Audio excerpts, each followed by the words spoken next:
आज होता Sunday. Sunday म्हटलं की कसं सगळं निवांतच असतं. मग मैत्रिणीला फोन केला, कारण ती आली होती मुंबईवरून. मग तिला म्हटलं चल कुठेतरी फिरून येऊया. तर दोघींच्या डोक्यात होतं एस्थेटिक कॅफेला जायचं. मग काय मस्त गॉसिप करत, सगळ्या जगाची बिचिंग करत, या ट्रॅफिकशी लढत आम्ही पोहोचलो फायनली पवना डॅमच्या इथे. आजूबाजूचा व्ह्यू खूप छान होता.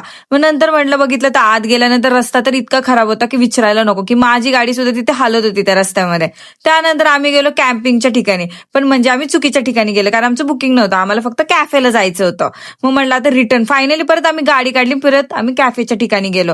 फायनली पोहोचलो एस्थेटिक कॅफेमध्ये. तिथे आम्हाला सांगितलं 1 तासाची वेटिंग. म्हटलं बाबा आतलाच टेबल द्या आम्हाला, आता 1 तास आम्ही काही इथं थांबू शकत नाही. मग फायनली आम्ही ऑर्डर केलं, जे की टेस्टला बिलकुल एवढं काही खास नव्हतं, बट स्टील म्हटलं चला जाऊ द्या म्हटलं.